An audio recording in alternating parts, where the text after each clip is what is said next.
programa a través de nuestras cuentas en redes sociales que van a encontrar a pie de pantalla. En nuestra edición de hoy de Argumentos, durante este mes de la mujer, hemos venido escuchando voces femeninas de dirigentes partidos políticos nacionales y vamos a estar conversando diferentes temas de la actualidad política nacional en esta tarde con Iris de Franca. Ella es dirigente nacional de Cambiemos y vamos a estar abordando diferentes temas que vienen debatiéndose dentro de la Asamblea Nacional. Iris, muy buenas tardes y bienvenida a este espacio. Finalmente estás aquí en Argumentos. Gracias, Rosa. Y que Kiko no se ponga celoso. Que Kiko no se ponga celoso. Gracias, de verdad. Teníamos tiempo tratando de estar en este espacio y por fin, en el mes de la mujer, estamos cerrando con broche de oro.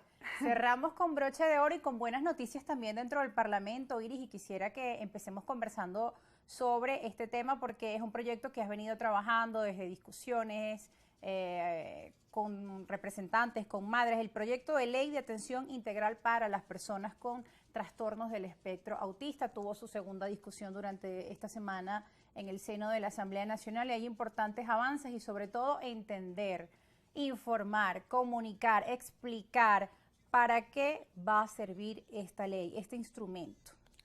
Mira, Rosa, lo primero es que el autismo, por ser una condición quizás un poco novedosa para la ciencia y para la sociedad en general, hay mucho desconocimiento sobre esta condición. Veíamos en tiempos anteriores en donde las personas con autismo las etiquetaban de locas, de enfermos psiquiátricos, los encerraban, los aislaban. Hemos visto cómo en estos últimos años eso pues ha cambiado precisamente por la formación, por la educación, por los avances científicos. Sin embargo, nosotros no teníamos la condición de autismo reflejada en ningún proyecto de ley con alguna protección integral. Por ejemplo, la ley que todavía está vigente, la Ley Orgánica de Discapacidad, que por cierto está en proceso de reforma dentro de la Asamblea Nacional, no hablaba ni siquiera del autismo de manera, digamos, autónoma, sino que se refería a ellos como discapacidad mental y entonces nos englobaban allí cuando no es una discapacidad mental, sino una discapacidad psicosocial. Ni siquiera estaba el término de la discapacidad psicosocial establecido dentro de la Ley Orgánica de Discapacidad, que es parte de los cambios que también y de las propuestas que hemos hecho a esa ley y que esperamos que pronto se pueda aprobar tal como la Ley de Autismo ante la Asamblea Nacional. Entonces, yo creo que lo más importante de este proyecto es que por fin se reconoce el autismo como una condición de vida, como una condición con la que se nace y con la que se muere, que requiere una atención especial, una atención diferenciada, una atención además integral que involucre a la familia, que involucre a la persona con autismo, porque también otra cosa es que caemos en el falso mito de que la persona con autismo es un niño y que no crecen. No, los niños crecen y crecen con autismo, entonces crecen adolescentes con esta condición y adultos con esta condición y muchas veces alrededor las personas al no conocer cómo tratar a veces discriminan, apartan. Exactamente. La ignorancia suele llevar a que se cometan atropellos, a que se cometan actos de discriminación que también hemos venido observando porque lamentablemente en las noticias lo veíamos. Hace unas semanas un joven con Asperger se suicidó y así hemos visto otros casos en la prensa y se suicidó porque recibía bullying de su profesora en el colegio. Entonces dentro de los planteles también a nuestros profesores, a nuestros maestros, bueno, en medio de las circunstancias difíciles que también vive el sector educativo, pues también falta esa formación o falta ese especialista que pueda llevar una atención dirigida a los niños, a los adolescentes que están con el trastorno del espectro autista, igual en los trabajos. Eso es parte también de lo que planteamos en la ley. Nosotros hacemos mucho énfasis en el tema educativo, Rosa, porque sabemos además, como tú dices, las carencias que tienen nuestros docentes en temas formativos. Mira, de autismo no se habla en la carrera de educación.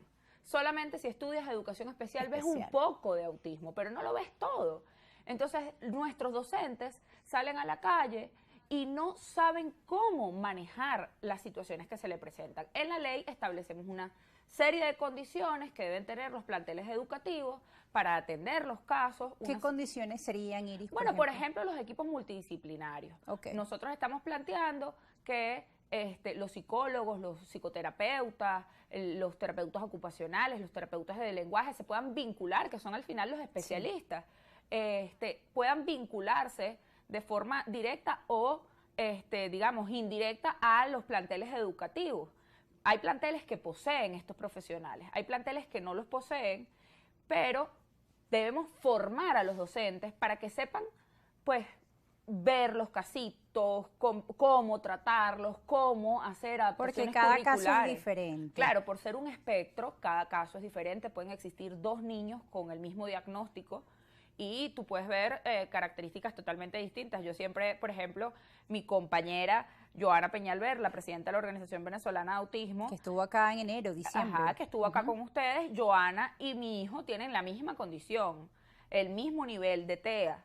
Y la verdad es que son 2 niños totalmente diferentes, con habilidades totalmente distintas y con problemas sensitivos también, sensoriales, también totalmente distintos. Tú puedes llegar a pensar que son 2 diagnósticos diferentes y no, es el mismo diagnóstico. Por eso se llama espectro, porque cada caso es único. Claro, cada caso es diferente y cada caso debe y merece una atención especial. Como madre, tú también pues sabes las deficiencias que hay, no solo en los colegios, sino también a la hora de la asistencia social, a la hora de ir al médico. Los costos también son muy elevados en cuanto a consultas. Normalmente en un centro asistencial público no tienen este tipo de atención, o si la tienen pues es muy deficiente. Además de los tratamientos, además de los exámenes y de la comida, porque pues muchos niños, adolescentes y adultos con trastorno del espectro autista merecen una dieta especial. No todos, pero sí algunos casos. Y esa dieta especial es mucho más costosa. Ya de por sí la canasta básica es difícil de alcanzar para los venezolanos, pero si dentro del seno familiar tenemos una persona con trastorno del espectro autista y que además tiene una condición de ser celíaco, pues la cosa se viene complicando un poquito más, además de, bueno, la angustia, la presión psicológica también de los padres, de saber cómo manejarlo. El tema del dinero está presente. Es increíble los gastos. Yo te puedo decir que paso por eso todos los días, que a veces tú no sabes, cuando llegas a final de mes dices, ¿de dónde saqué tanto dinero para cubrir esto? No sé cómo hice, o sea, tú te sientes mágica. Yo creo que lo más importante, una de las cosas que establecemos en el proyecto de ley también es, la obligación del Estado, claro, ¿verdad? De garantizar la salud integral para las personas con trastorno del espectro autismo. La obligación de las aseguradoras de asegurar a niños con trastorno del espectro autista. ¿Hay problemas con eso también? Porque hemos tenido muchísimos problemas, muchísimas denuncias de que cuando tú dices, bueno, mi hijo tiene autismo, entonces no lo podemos asegurar porque tiene una condición, una precondición. Entonces, ¿qué hacen las madres? Pues bueno, no dicen nada sobre la condición de su hijo. Entonces, eso también está estipulado en el proyecto de ley que esperamos terminar de aprobar la próxima semana. Pero además de eso, Rosa, hay algo muy importante. El proyecto de ley principal tenía unos 40 artículos, ¿verdad? Nosotros, este proyecto tiene 15 artículos. Ok. El resto de los artículos no fue que desaparecieron, sino que, por ejemplo, hay artículos que vamos a introducir en la reforma de la Ley Orgánica de Discapacidad. Hay artículos que vamos a incluir en reformas que tienen que ver con el sistema educativo. Hay artículos que vamos a incluir en la reforma de la legislación con respecto a el derecho a la alimentación, que por cierto lo está trabajando la diputada Gabriela Chacón. Es decir, no está perdido el contenido. El tema de la discriminación entraría dentro de la ley contra el acoso. En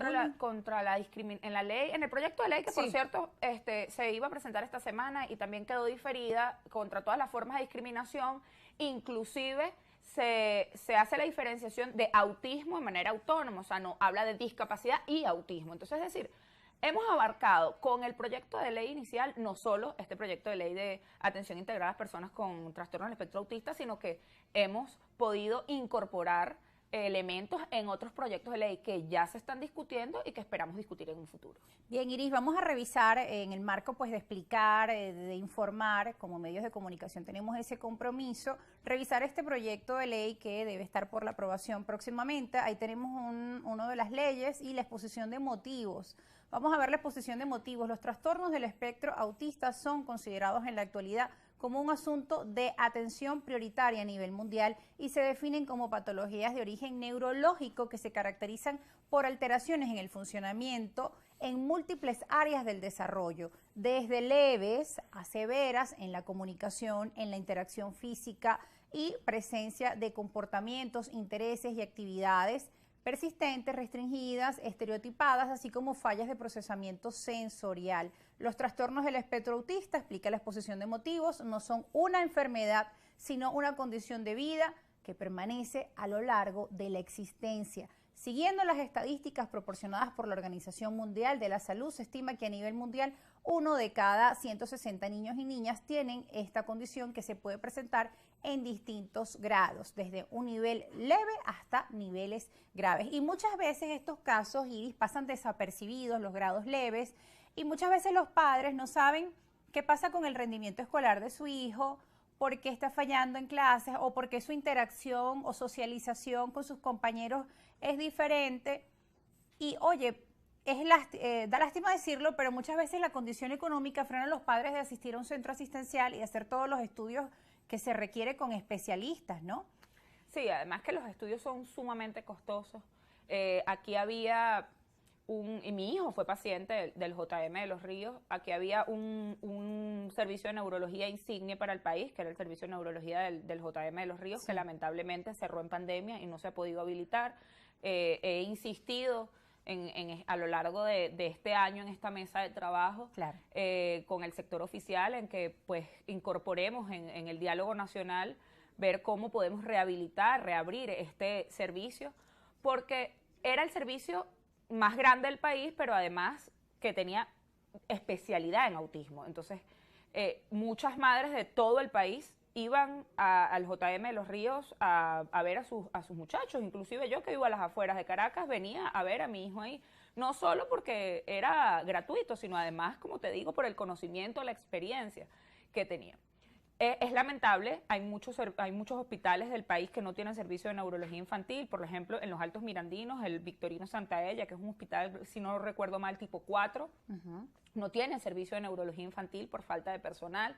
El personal es restringido, Rosa. Eso es otro de nuestros problemas, que nosotros decimos, bueno, estamos haciendo todo para lograr la atención integral, pero hay un problema, que es que no tenemos profesionales formados que tengan la capacidad de atender el autismo.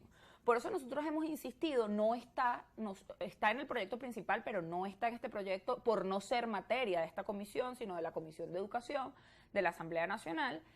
Hemos insistido en la necesidad de que todas las carreras que tienen que ver con salud o atención primaria tengan una cátedra de autismo. Porque no podemos seguir. Bueno, y también en otras carreras, claro, como en recursos humanos, por ejemplo, dentro de los trabajos debe haber un departamento de bienestar social. Los docentes. Claro. No podemos seguir graduando profesionales que no sepan de la condición, que no sepan cómo. Mira, hasta los policías tienen que recibir una cátedra de autismo, claro, porque cómo los policías abordan a un muchacho con autismo y no saben cómo tratar, los bomberos, paramédicos, etcétera. Iris, de estos temas vamos a seguir conversando al regreso, así como en qué va a ayudar esta ley a los pacientes o a los familiares, a todo el entorno de aquel niño, niña, joven, adolescente y adultos que estén en medio de este trastorno del espectro autista, que estén en esa línea del espectro desde el leve, moderado hasta el grave. ¿En qué va a ayudar esta ley? Eso lo vamos a conversar al regreso. Nuestras cuentas en redes sociales, como siempre, están a su disposición. Seguimos con Iris de Franca, diputada de la Asamblea Nacional por Cambiemos, dirigente de este partido, y también vamos a seguir abordando más adelante otros temas de la actualidad política.